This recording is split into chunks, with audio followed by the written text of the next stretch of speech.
Halo semuanya, kembali lagi bersama saya Teguh Gusto. Bagaimana kabarnya teman-teman semua? Mudah-mudahan baik-baik aja ya. Oke, kali ini saya akan menceritakan sebuah film yang berjudul Children of Men. Adalah sebuah film thriller fiksi ilmiah tahun 2006 yang disutradarai dan ditulis oleh Alfonso Cuarón. Naskahnya sendiri berdasarkan novel P.D. James tahun 1992 dengan judul yang sama. Film yang berdurasi 104 menit ini dibintangi oleh Clive Owen, Julianne Moore, Clara Hope Ashite, Michael Caine, Chiwetel Ejiofor, dan juga Charlie Hunnam. Jangan lupa untuk selalu menonton videonya sampai habis karena ada segmen penjelasan yang sayang jika dilewatkan. Baik daripada berlama-lama, mari kita langsung saja ke ceritanya. Film dimulai dengan menampilkan sebuah siaran berita di kota London di tahun 2027 yang mengabarkan tentang 1000 hari kependudukan Seattle, masyarakat muslim yang meminta militer mengakhiri kekuasaan atas masjid. RUU Keamanan Negara telah diratifikasi setelah 8 tahun perbatasan Inggris akan ditutup sehingga deportasi imigran gelap akan terus dilakukan. Dan berita utama pagi ini adalah dunia digemparkan dengan tewasnya Diego Ricardo, manusia termuda di bumi. Pemuda itu ditikam di sebuah bar sesaat setelah menolak tanda tangan. Menurut keterangan saksi mata, Diego sempat meludahi wajah penggemar. Kemungkinan besar Diego Ricardo dibunuh akibat pertikaian itu. Lahir di tahun 2009, putra Marcelo dan Sylvia Ricardo, pasangan buruh di Mendoza. Diego hidup sebagai selebriti karena menyandang gelar manusia termuda di bumi dengan usia 18 tahun, 4 bulan, 20 hari, 16 jam, dan 8 menit. Sepanjang hidupnya, Diego menjadi pengingat suatu peristiwa tragis. 18 tahun, manusia dilanda infertilitas atau kemandulan dan dampaknya terhadap dunia saat ini. Dengan kematian Diego, maka gelar manusia termuda telah beralih kepada seorang gadis yang berusia 18 tahun, 5 bulan, dan 11 hari. Hanya Theo Feron yang terlihat tidak peduli dengan berita yang membuat hampir seluruh dunia menangis. Setelah memesan secangkir kopi sebagai sarapan paginya, tiba-tiba saja sebuah bom meledak di dekat pria itu. Tapi untungnya tidak mengenai Theo. Tidak tahan dengan kondisi kantornya yang sedang berduka, Theo pun menjadikan ledakan bom sebagai alasan agar bisa berlibur ke rumah Jasper dan Janice di sebuah lokasi terpencil di tengah hutan. Jasper adalah seorang kartunis politik, sedangkan istrinya Janice adalah seorang fotografer jurnalis yang menderita lumpuh akibat diserang oleh agen MI5. Kondisi dunia benar-benar kritis. Selain kemandulan yang melanda seluruh umat manusia, perang berkecamuk di mana-mana. Hanya pemerintahan Inggris yang masih berdiri tegak hingga kini. Demi meningkatkan keamanan, pemerintah telah menutup wilayah perbatasan untuk menghindari para pengungsi atau imigran gelap. Pihak pemerintah memburu mereka bagai serangga kecoa. Itu menyebabkan munculnya gerakan pemberontak dan terorisme, salah satunya The Fishes, yang menentang pemerintah dan menuntut persamaan hak antara warga negara dan imigran. Tidak ada yang mengetahui apa yang menyebabkan kemandulan pada manusia. Tapi menurut rumor yang beredar, ada kelompok rahasia bernama Human Project yang sedang meneliti hal itu.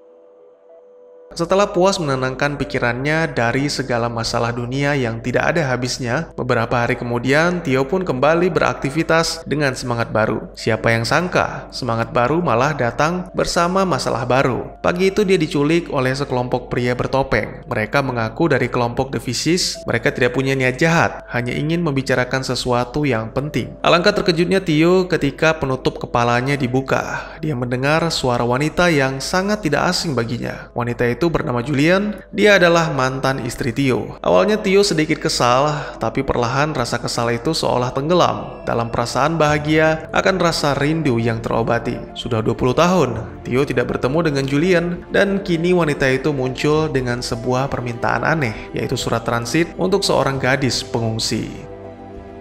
Theo tidak langsung mengiyakan permintaan yang cukup berbahaya tersebut. Namun rasa rindu terhadap mantan istri dan tentunya uang di tengah kehidupan sulit seperti ini akhirnya membuat hati Theo luluh. Dia menemui seorang menteri pemilik Art of Art atau bahtera kesenian untuk mendapatkan bantuan. Menteri itu bernama Nigel dan dia adalah sepupu Theo. Tidak banyak yang diceritakan Theo dengan Nigel, karena Theo langsung ke pokok permasalahan, tapi tentunya dengan sedikit bumbu-bumbu kebohongan untuk mendapatkan belas kasihan. Surat pun telah didapatkan, meski bersifat join atau gabungan, yang artinya Theo harus ikut bersama gadis yang dimaksud Julian. Gadis itu bernama Key, dia terus bersama dengan wanita tua bernama Miriam yang terlihat sinis tapi cukup perhatian. Dalam perjalanannya ke Canterbury, Jules menceritakan kisah-kisah lama dirinya dan Theo ketika masih menjadi aktivis, serta segala macam kelakuan gila mereka berdua ketika masih bersama yang membuat suasana menjadi penuh gelak tawa. Tiba-tiba saja sebuah mobil yang terbakar menghadang, diikuti munculnya para perusuh yang langsung menyerang mobil mereka. Sangat disayangkan Julian tewas ditembak oleh dua pria bermotor. Lalu polisi pun mencegat mereka, membuat keadaan semakin panik hingga akhirnya Luke, wakil Julian, menembak mati dua petugas itu. Theo tak kuasa menahan kesedihannya. Pria itu benar-benar terpukul atas kematian Julian yang merupakan cinta dalam hidupnya. Beberapa waktu kemudian mereka tiba di sebuah peternakan milik Thomas dan Emily yang juga anggota The Fishes. Luke meminta Theo untuk tetap tinggal hingga esok hari. Ketika keadaan benar-benar aman, barulah Theo diantarkan ke stasiun. Selagi Fishes melakukan rapat untuk mengangkat pemimpin baru mereka, Miriam meminta Theo untuk menemui Key di gudang sendirian. Alangkah terkejutnya Theo ketika mengetahui bahwa Key ternyata sedang mengandung. Ternyata inilah yang sedang dilindungi oleh Julian dan The Fishes. Key menjelaskan tentang pesan Julian kepadanya bahwa Key tidak boleh mempercayai siapapun kecuali Theo. Rencana sebenarnya Julian akan membawa Key ke Human Project dengan menggunakan kapal bernama Tomorrow. Sesaat kemudian Luke datang bersama anak buahnya untuk mengamankan Key. Dan karena Theo telah mengetahui rahasia besar ini, maka Luke mengikut sertakannya dalam rapat The Fishes. Kini Luke telah menjadi pemimpin menggantikan Julian. Pria itu menunda rencana Julian dan berniat untuk menahan Key di London hingga bayinya lahir. Dengan begitu si bayi akan menjadi sebuah simbol yang akan menyatukan warga dan imigran untuk melakukan pemberontakan. Perdebatan pun terjadi, apalagi usulan Theo bisa dibilang cukup ekstrim dengan mempublikasikan kehamilan Key yang mana itu sangat berbahaya. Akhirnya mau tidak mau, Key menyetujui rencana Luke untuk melahirkan bayinya dulu. Baru setelah itu Key akan diantarkan ke Human Project. Menjelang pagi, sebuah pengkhianatan terungkap. Ternyata yang menembak Julian adalah Patrick bersama sepupunya, dan itu atas perintah dari Luke. Bahkan Luke sampai menyewa sekelompok geng untuk memastikan rencananya benar-benar berhasil. Target selanjutnya adalah Theo, dan eksekusinya akan dilaksanakan sebentar lagi. Mendengar hal itu, Theo pun langsung bergegas membangunkan Key dan Miriam. Mereka menyabotase beberapa mobil dan menyisakan satu untuk melarikan diri. Go, go, go! Hanya kediaman Jasper dan Janice yang menurut Theo paling aman untuk dijadikan tempat persembunyian. Awalnya dia mengira Jasper dan Janice mati akibat keracunan. Namun ternyata itu hanya sebuah keisengan pria tua untuk membunuh hewan-hewan pengerat. Sama seperti Theo, Jasper pun sangat terkejut ketika bertemu dengan Key yang membawa harapan bagi seluruh umat manusia. 8 bulan, umur kandungan Key. Wanita itu mengaku hamil dalam keadaan perawan, tapi itu hanya sebuah candaan untuk meredakan ketegangan di wajah Theo. Banyak hal yang diperbincangkan mereka, mulai dari rencana Key dan Miriam, Human Project, sampai ke kisah masa lalu Theo dan Julian. Mereka berdua sebenarnya memiliki seorang putra yang tampan bernama Dylan. Sayangnya di tahun 2008 Dylan meninggal akibat wabah flu yang melanda dunia pada saat itu. Di pagi harinya, sebuah alarm keamanan membangunkan mereka. Ternyata itu adalah The Fishes. Mereka berhasil menemukan jejak mobil yang digunakan Theo. Jasper meminta semuanya bergegas melarikan diri ke sebuah sekolah tua di daerah Rye untuk bertemu dengan seorang pria bernama Sid. Namun Jasper dan Janice tidak ikut dengan Theo. Kedua orang tua itu merasa sudah cukup membantu. Setelah Theo pergi, Jasper memutar sebuah tembang syahdu dan menyatakan perasaan cintanya kepada Janice. Ketika Luke dan anak buahnya tiba, mereka menemukan Janice sudah tak bernyawa, dan Jasper yang terus bercanda ditembaki hingga tewas. Lagi-lagi Theo merasakan duka yang amat dalam karena harus kehilangan orang-orang yang sangat dicintainya. Setibanya mereka di reruntuhan sekolah yang dimaksud oleh Jasper, pada pagi harinya Theo terbangun dan menemukan Key sedang berada di taman bermain. Miriam menghampiri Theo dan menceritakan apa yang dialaminya 18 tahun yang lalu ketika kasus kemandulan dimulai. Secara bertahap, banyak wanita yang mengalami keguguran di usia kandungan 7 bulan, lalu 5 bulan, hingga pada akhirnya tidak ada lagi yang mengandung. Dan ternyata hal itu terjadi di seluruh dunia. Miriam menjadi saksi dari berakhirnya kesuburan, tapi kini wanita itu juga menjadi saksi akan dimulainya kembali keturunan manusia. Tiba-tiba saja terdengar suara sirine mobil petugas. Theo menemuinya dan mengucapkan sebuah kalimat kunci, yaitu "Maaf, kau adalah kotoran babi." Awalnya dia terlihat marah, tapi ternyata pria yang bernama Sid itu sama seperti Jasper, gemar bercanda. Bexhill adalah tujuan mereka. Biasanya para imigran gelap atau pengungsi yang tertangkap akan ditempatkan di sana. Walaupun merasa bingung dengan keinginan Theo dan yang lain untuk masuk ke sana, Sid sama sekali tidak ingin tahu karena dia tidak peduli. Theo, Key, dan Miriam dibawa dengan sebuah bus. Dalam perjalanan, Key mengalami kontraksi hebat. Bertepatan dengan itu, para tentara masuk untuk memeriksa bus. Dan di sini Miriam terpaksa mengorbankan dirinya demi melindungi Key hingga ditarik keluar oleh seorang petugas. Entah apa yang akan dilakukan para tentara terhadap wanita itu, karena di sana pengungsi dilakukan dengan kejam, bahkan banyak di antara mereka yang mati. Tak lama kemudian, Theo dan Key pun tiba. Setelah melewati pemeriksaan, sesuai dengan petunjuk Sid, mereka menuju ke sebuah patung tentara untuk menemui wanita bernama Marika. Wanita itu mengantarkan mereka ke sebuah kamar tidur dengan imbalan beberapa batang rokok dari Theo. Ternyata kontraksi yang dirasakan oleh Key dikarenakan masa persalinannya telah tiba. Akhirnya berkat bantuan Theo, Key berhasil melahirkan bayi perempuan, seorang bayi pertama yang lahir dalam 18 tahun terakhir.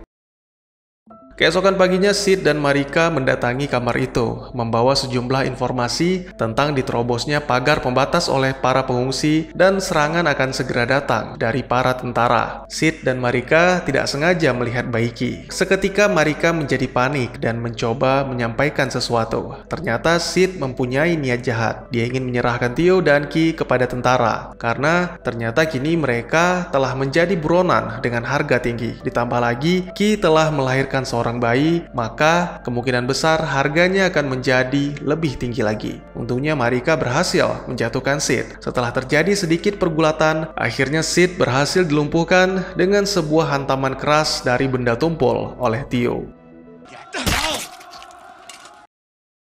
Kini Theo membutuhkan perahu untuk membawa Key dan bayinya. Marika membawa mereka ke sebuah bangunan. Di sana Key dan bayinya diterima dengan baik, dan para milisi tak dikenal itu akan menyiapkan sebuah perahu yang dibutuhkan Theo.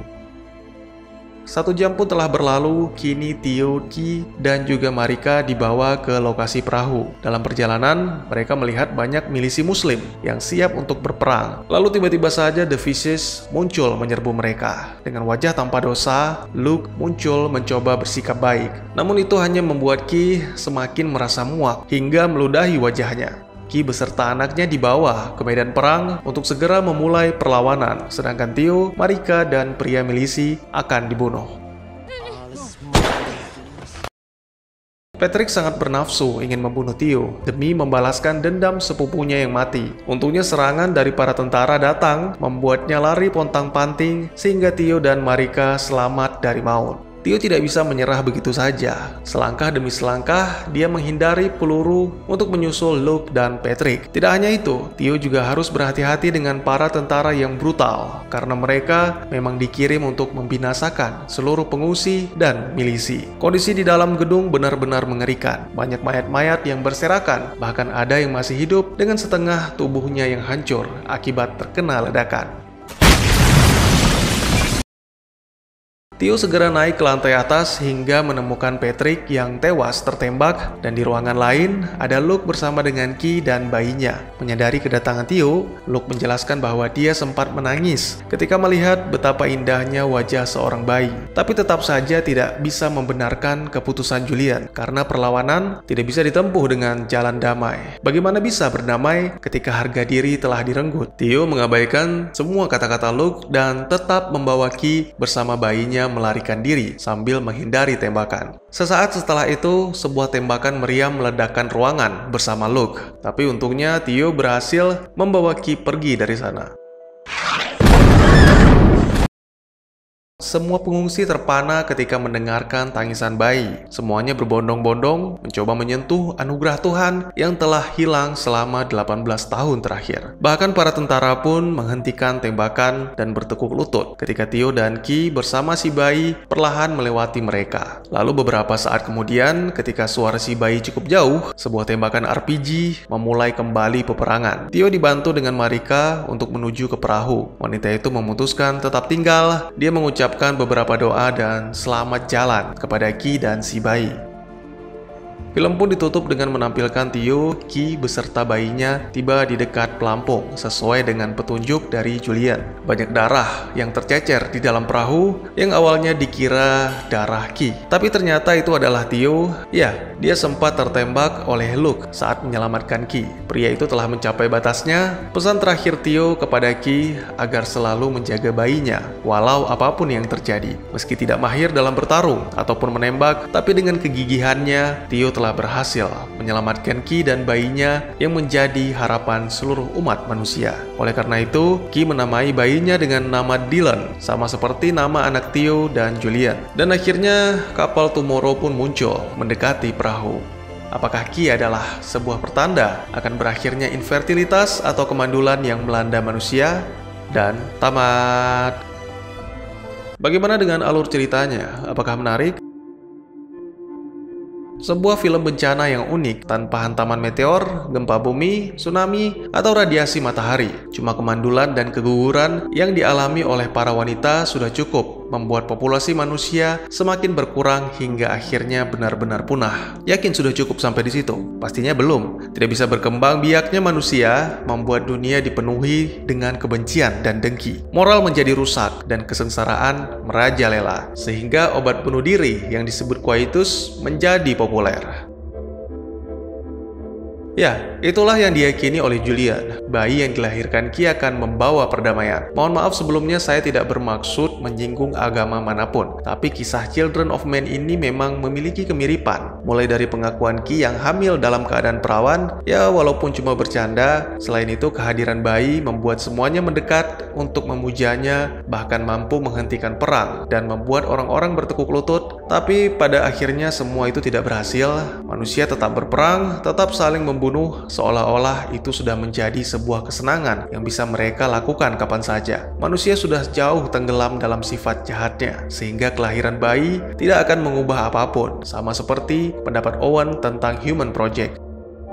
Nggak perlu sensi apalagi anarki, saya hanya menyampaikan apa yang saya lihat dan saya pahami dari film ini dengan tujuan dan niat membuka forum diskusi. Yang tahu benar atau salah hanya sutradara dan penulis naskah. Oleh karena itu, mohon maaf jika memang pemikiran saya ternyata salah. Dan juga bagi teman-teman yang punya teori tentang film ini ataupun ingin berdiskusi, atau mungkin juga teman-teman punya referensi film lain untuk kita review, silahkan tuliskan di kolom komentar atau bisa DM ke Instagram saya di @gusto. Insya Allah pasti akan saya baca. Mari kita jadikan kolom komentar sebagai sarana penambah wawasan dan menciptakan jalinan persaudaraan, bukannya malah menjadikannya sebagai tempat pembulian sehingga menciptakan permusuhan. Sekian dulu videonya dan jangan lupa untuk dukung terus channel ini dengan cara share, like, dan subscribe karena dukungan dari kalian sangat berharga bagi saya demi perkembangan channel ini. Saya Gusto, sampai jumpa di video selanjutnya dan tetap semangat setiap hari.